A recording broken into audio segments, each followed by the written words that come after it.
This is a little bit different talk for me from the ones that I've given at this conference in the past, because usually when I come to this conference, I like to give a talk on something that is already there, but this is going to be a talk that is about something that is coming. This is the project that I've been working on for much of the last year, much of 2023. I spent working on this project, and there's still a few more things that need to be cleaned up, but most of the feature is committed at this point.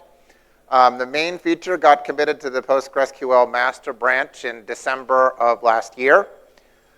So if it's not reverted for any reason, it will appear in PostgreSQL 17, which we expect to come out in September of this year. So you can't use this yet on your production system unless you like running development code on your production system, which I wouldn't do.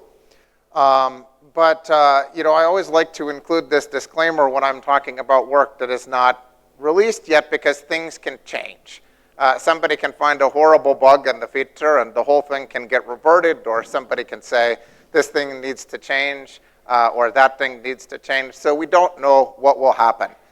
So what I'm going to tell you about today is how things are today, and maybe they will be the same in the future, and maybe they will be different. I think there's a lot of risk for this feature in particular because some of the features that I work on, if they don't do the right thing, well, maybe it will be slow, or maybe you'll get an error.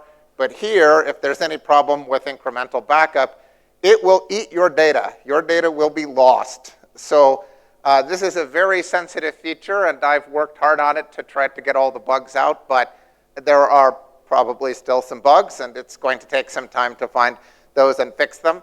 But I think it's an exciting feature, so I'm happy to be able to tell you a little bit about it today. So let's start with what is the basic idea of incremental backup. The basic idea is that we do not want to back up the data which has not changed since the previous backup. And this is going to be particularly important when your database is large. If you have a database of, let's say, 1 terabyte, you probably don't change all of the data in the database every day. Probably most of it stays the same. But hopefully, you do take a backup of the database every day. I hope you do this. Not everyone is doing this, but I hope you do this, just in case there's some problem. But copying all of that data every day can use up a lot of storage space, but more importantly, it can use a lot of time. I've heard a lot of customers complaining, my backup takes 20 hours, my backup takes 40 hours. Well, if it takes 40 hours to do a backup, you cannot actually do a backup every day. And that's sad. Plus, you will almost always be running the backup, even if you are only taking a backup every 2 days, and that's not usually what you want. If only 10% of the data is changed each day, maybe we can reduce a 20-hour backup time or a 40-hour backup time to just 2 hours or 4 hours. And that's a huge difference. And I think for most users, that's actually much more important than the storage cost, because storage is becoming very cheap. And if we need to store a lot of data, we can probably do that. For some people, the storage might be an issue, but usually the time is actually the bigger issue.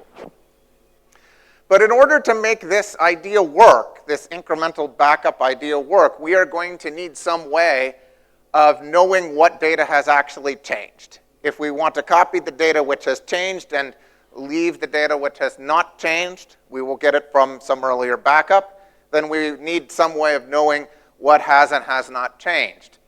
So I will talk about how we can know this, but first let's talk about what are the requirements for such a system. What do we need to have be true in order for this to work well? Well, the first requirement, and the most important one, is that it has to be accurate. If we think that any data has not changed when really it did, we will not back it up. And then if we ever recover from that backup, our changes will be lost. So that's really bad, right? In the opposite direction, it's not quite so bad. If we think it has changed when really it did not, then our incremental backup will be larger, so it will take more time, but it will still be correct, and we will not have any data loss. So we would like to know exactly what has changed, but if we have some mistake where we think a few things have changed that really haven't, that's okay. It will only make our backup larger. But in the opposite direction, we cannot afford to make any mistakes at all. Now, our second requirement here is that it needs to be efficient, because the biggest reason to use this feature is to make our backups faster. So if it takes hours and hours to determine what data needs to be included in the backup and what data does not need to be included in the backup, then we are losing a lot of the benefit of the feature. So we want our system to be efficient and have a very low effort to find the portions of the database that have changed. Now, another requirement I have is that the system should be easy to implement. Now, that is important for me because I have to do the work, but it's also important for all of you, because the more new code that I have to write in order to implement this feature, the more bugs I'm going to have in that code. All new code is going to have some bugs. You cannot write new code without having some bugs, even if that code is doing something simple, and here we are doing something that is quite complex. So for all of you, it's important that we should reuse as much existing infrastructure as we possibly can so that the number of bugs is minimized. And then a final requirement, which is a requirement for me, but some other PostgreSQL hackers would disagree, is that I don't want to have any reliance on features that are specific to one operating system or another, so that the feature will work the same way on every system, Windows, Linux, BSD, Mac OS, whatever you like, with no differences. I find also that when the features use things that are entirely internal to PostgreSQL, and we don't use things like file timestamps or that kind of stuff, the feature is easier to debug. So when I make mistakes, I can find those mistakes and fix them. So now we can look at how I actually implemented this.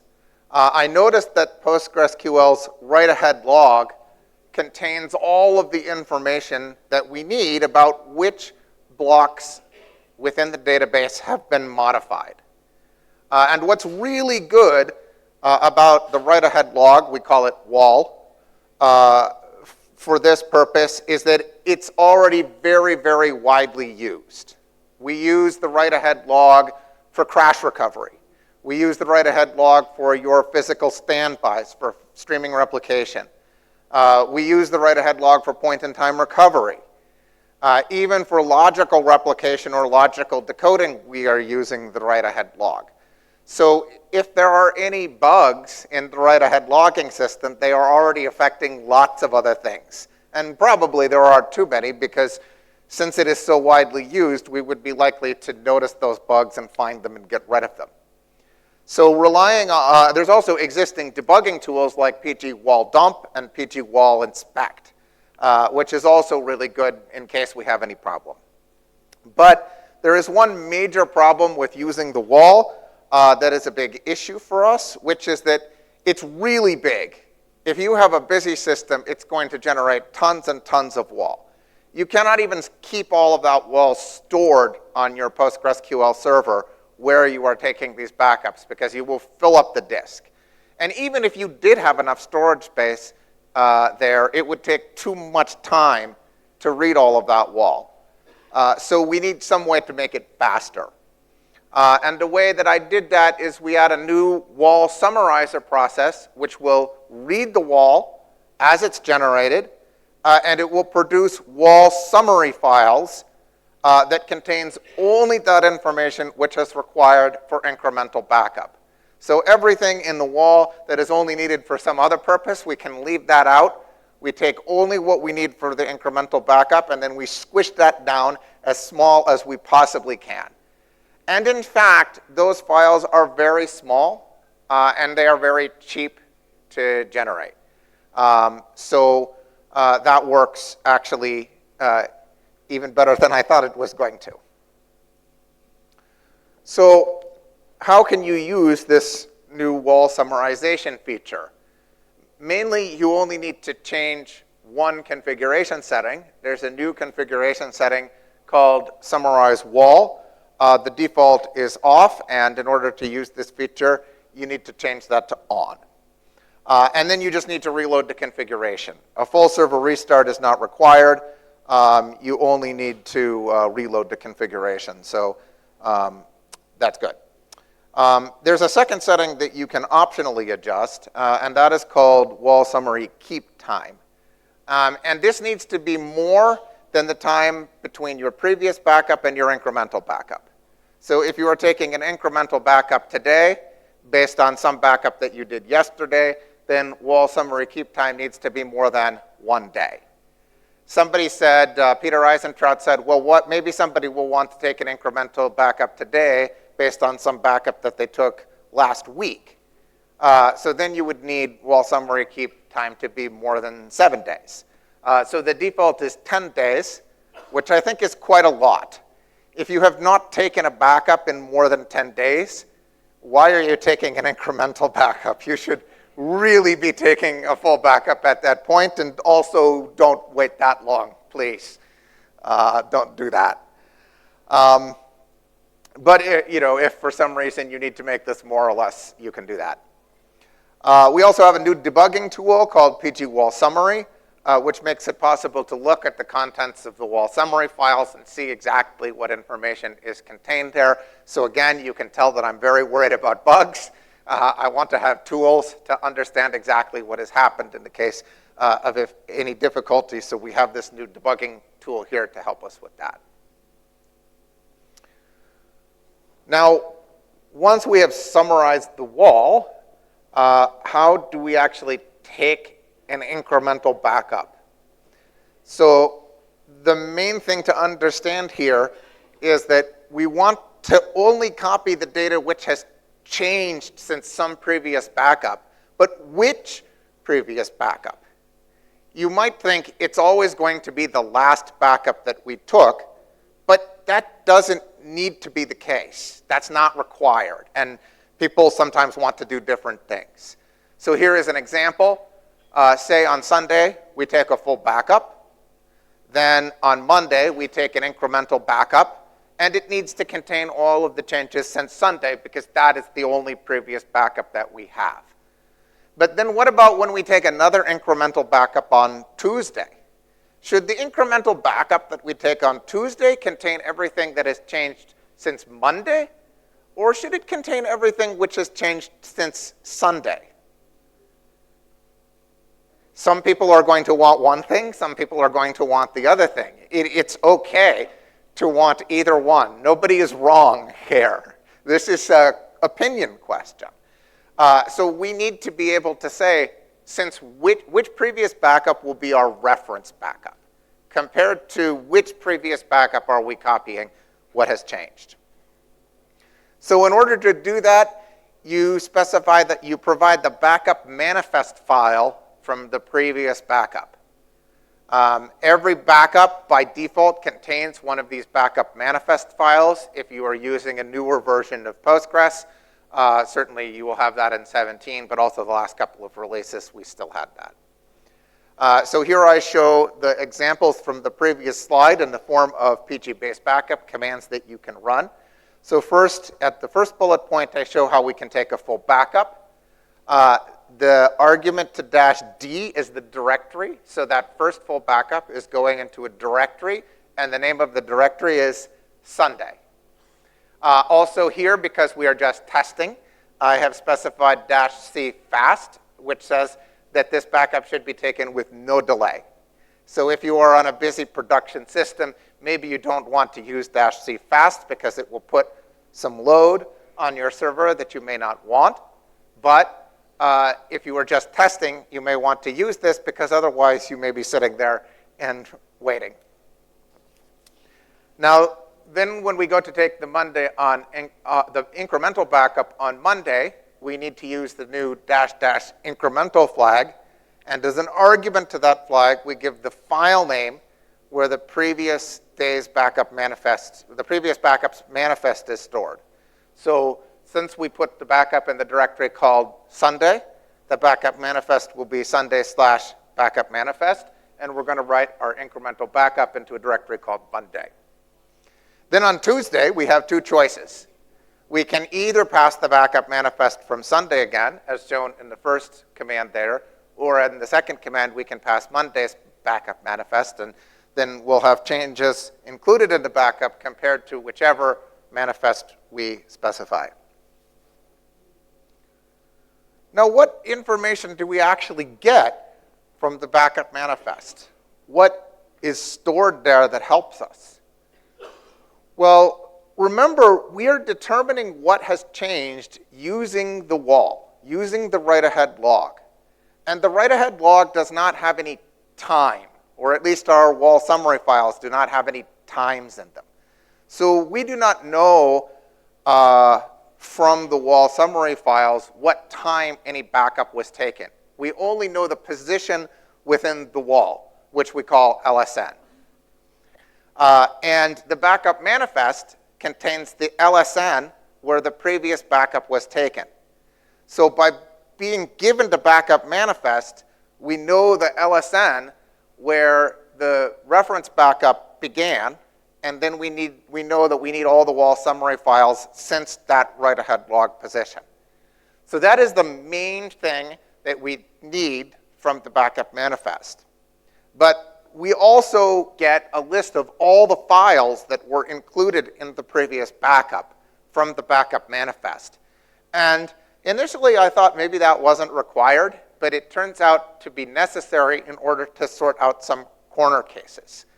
If we have a file that has not changed at all between the start of the previous backup and the start of the current backup, actually there are two possibilities.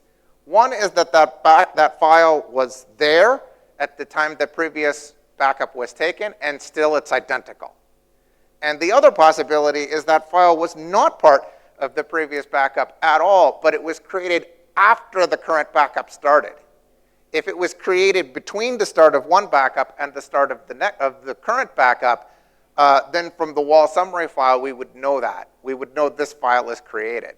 But if it's created after the start of the backup, well, we have already read the wall summaries at that point, and it wasn't mentioned because it didn't happen yet. So in that case, the list of files from the backup manifest will let us do the correct thing. Now, it is nice to be able to take a backup, but it is really important to be able to restore a backup. So let's talk about how we can do that. Let's look at our same example that we have been using, Sunday, Monday, Tuesday. And here I will use the case where Tuesday's backup was taken compared to Monday. So where actually is our data? If we want to restore the database to the state that it had on Tuesday, where is our data? Well, whatever changed between Monday and Tuesday, that's in the Tuesday directory. The rest is not there. Whatever changed between Sunday and Monday, that's in the Monday directory. And every other thing is in the Sunday directory. So actually, we need to collect all of our data from those three directories and bring it all together into one place.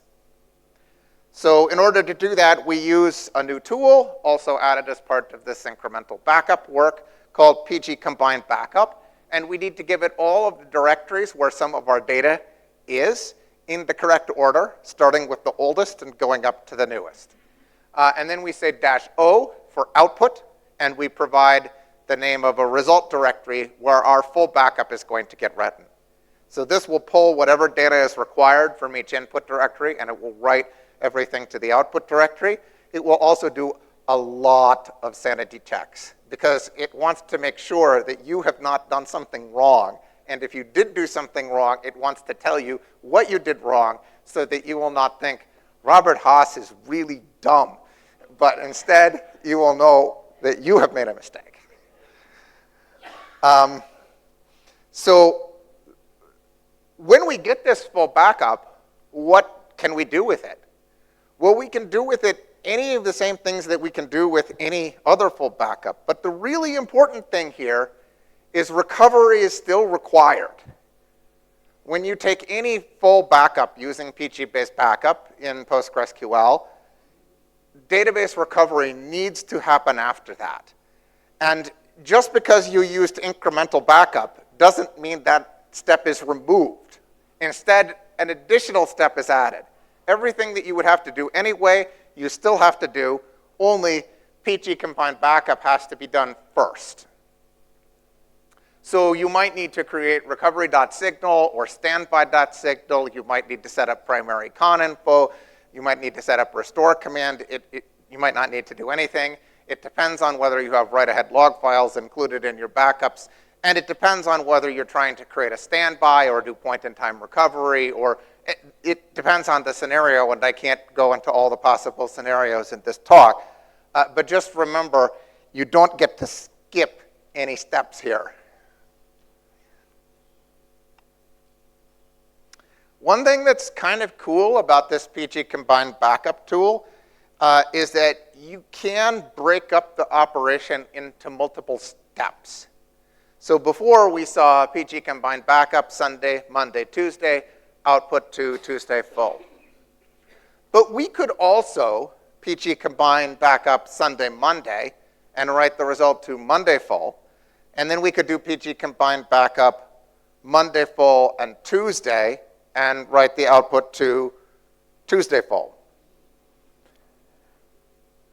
Now, I think somebody in this room is thinking, why would I ever want to do such a thing? Because in the way that we actually showed it on the previous slides, we only had to write one output directory. But if we break it up into two steps like this, we will have to write two output directories. So actually, in this example, the cost is doubled, which is not very appealing, right? But actually, this opens up a very interesting use case, which is that potentially full backups are not required. Let's think about this. Let's suppose I say, I don't like taking full backups.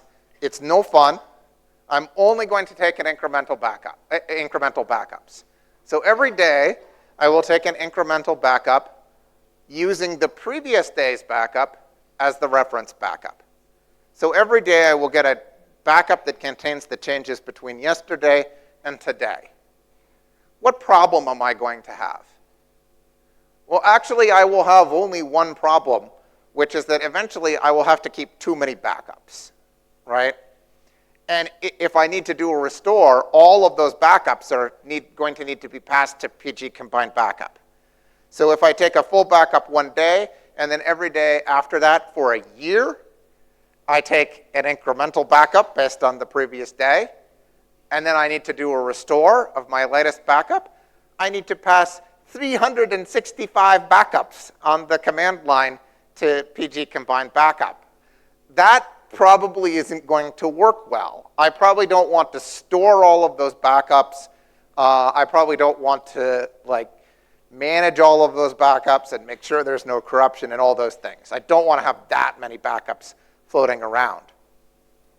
And you could use this trick with PG combined backup in order to avoid this, because you could combine your very oldest backup, let's say it's Sunday, with the incremental backup that directly follows it, Monday in this case, and you get Monday full.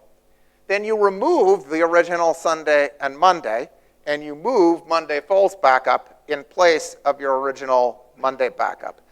And now you've shortened the chain of backups by one. If later I need to restore to Wednesday, then instead of saying PG combined backup Sunday, Monday, Tuesday, Wednesday, output to Wednesday full, I can just say PG combined backup Monday, Tuesday, Wednesday, output to Wednesday full, because actually I turned the incremental backup that I had in the Monday directory into a full backup. And now, not only do I have that full backup, but I can use that as the basis for restoring the backups that come later. Now, of course, you should only do this if you trust that this feature has no bugs. So maybe wait a year or two before you do this, just to give us some time to get anything fixed that might be wrong. Or maybe try it now, but maybe not on your most critical system. I think I would really like to get some feedback from people on their experience with this, how well it works, did they have any problems. But obviously, there is some risk here if you stop taking full backups. Question?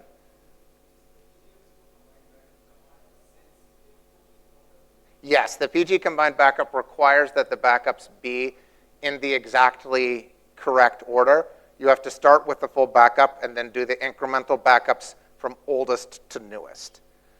You also can't include any, you can't just put all your backups in there. It wants you to give it exactly what is required and not anything more or less. And if you just throw everything at it, it will say, you are not doing it right. It will give you some error. So unless you have some tool, we'll talk about that later, but unless you have some tool, you yourself have to keep track of which incremental backups depend on which full backups, what directories do I need to keep around, what do I need to have available in order to do a restore, and which things am I going to combine. Because this is only a system for taking the incremental backups. It is not a system for sorting out what you have where. And it's intentionally very picky because I want to make sure that we can catch usage mistakes. I added a --debug option to PG combined backup, and then I found that it actually wasn't printing enough information for me to find the problems. So I added a lot more information that gets printed out when you use this option.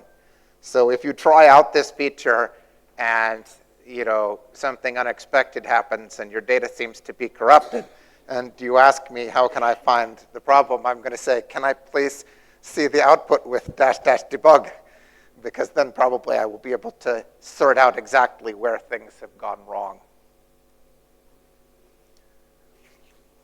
So now I'm coming to the end of the talk. I'm actually not quite sure how I'm doing on time, but I think I'm about in the right place. I'll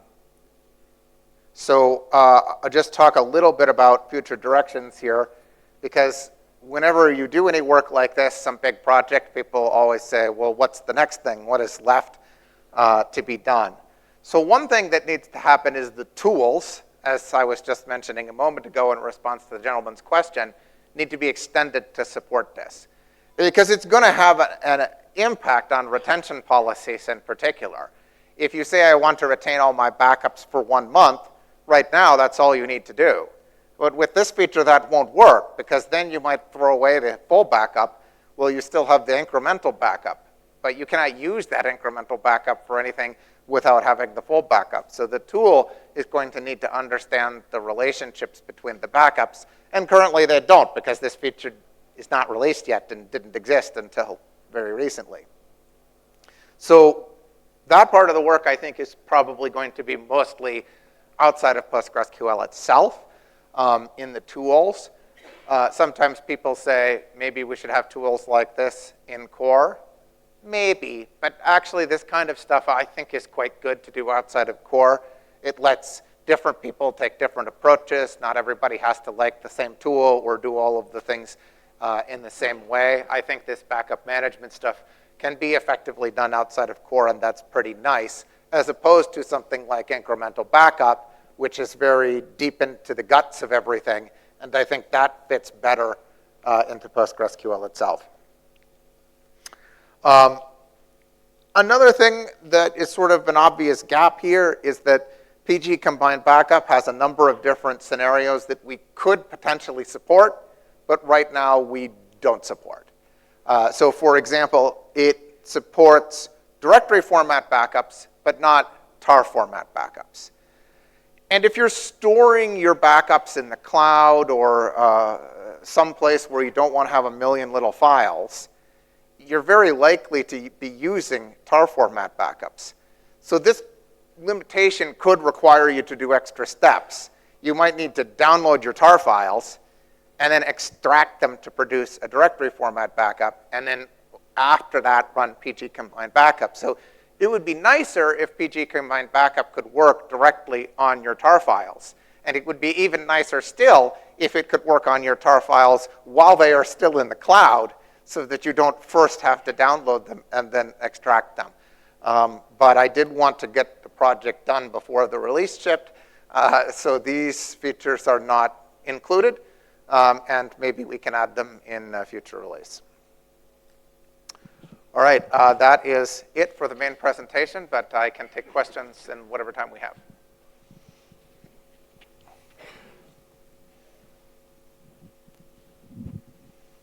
Is it possible to combine only incremental backups? That is a great question. Is it possible to combine only incremental backups? That is another thing that PG Combined Backup could do, but right now it doesn't know how. And the reason is because in order to do that, it would need to be able to take two incremental files and merge them together and write out another incremental file. And right now, it only knows how to merge full files with incremental files and write out full files. So the code just isn't there.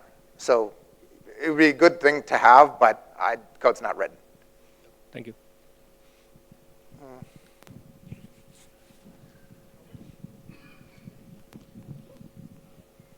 So regarding the debug option, so can we use this to validate the backup's validity? Is the backup piece is valid? So the debug option is not going to give you any errors or warnings or anything like that. We do have PG Verify Backup, which can be used in some scenarios to help with some things. But debugging is different from verification. So nobody should use the dash debug option and say, oh, everything is fine because I didn't get an error with debug. That's not what it does. What it does is it prints out a very detailed description of what it did at every single step. So if you already know that it did something wrong, you can then go and look through all of that output to try to find out why did that thing happen rather than something else.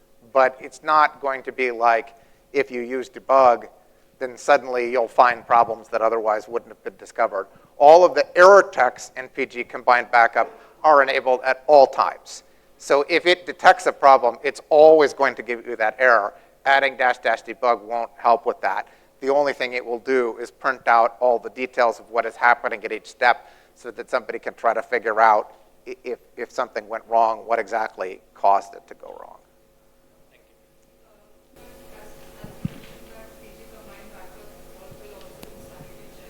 Yes. So would that give us the information of validating that if the backup is going fine? I would expect that when the backup is running, or when the PG Combined Backup is running, it should show me a print on the screen that, okay, this step went fine, or this or the in progress, that this is going well inside the backup, or this is where it failed, or. Yeah, so the difficulty with this is that validation means different things to different people, right? What does it mean to validate a backup? So in the case of the PG Verify Backup utility, what it's verifying is that the backup we have now is the same as what the server thinks it sent. So PG Verify Backup can help you find, for example, corruption that occurs on disk, right? But it doesn't tell you whether the server intended to send you the right stuff originally, right? And PG Combined Backup can't really tell you that either. It will tell you about things like, there's some file I need to read and actually I can't open it. It will tell you, I have an incremental file here, but the checksum for that file does not pass. It will tell you things like you are trying to combine backups from two completely different database clusters and those don't match. All of those things it will tell you about, but it doesn't necessarily have the ability to detect, like if it produces an output file, how do we know that that output file is correct? Well, that depends on whether the input files are correct, and that may be information that we just don't have, right? It has to use the information that it's given, so it can't really detect all of the errors that we would like to be able to detect. So I'm interested in finding out ideas from people, maybe not right this minute, but what we can talk later after the presentation, like how could we do better error checking here? I've really put a lot of effort into the error checking to detect as many problems as I can. But at some level, if somebody says, here is this block and it goes at this space, how are you supposed to know if that's actually the correct block to put in that place? You have to trust that what the server sent you was the right thing. And it should be. You shouldn't really have a problem there, but obviously all kinds of crazy situations can happen. How far would be the expanse of the backup utility support when it comes to Postgres versions? So suppose you release this in PG18 as a stable one. You can only use incremental backup with a new release of PostgreSQL after this feature. You can't use it to take incremental backups against older versions. Yeah, but say it got released in 18 and I'm say going further a few years down the line, maybe it's say PG22. So at that I don't have any expectation that an incremental backup is going to be able to cross releases, right? Okay, Like all right. when you upgrade to a new major release, you're going to have to go through PG upgrade or a dump and reload or a logical replication switchover and stuff like that. At that point, you're going to need to start over with a new full backup. Because among other, there's a lot of problems with making that work. One problem is the write-ahead log format changes between major versions. And since this is based on summarizing that format, it's inherently version specific. Can we take a few questions from the back, perhaps?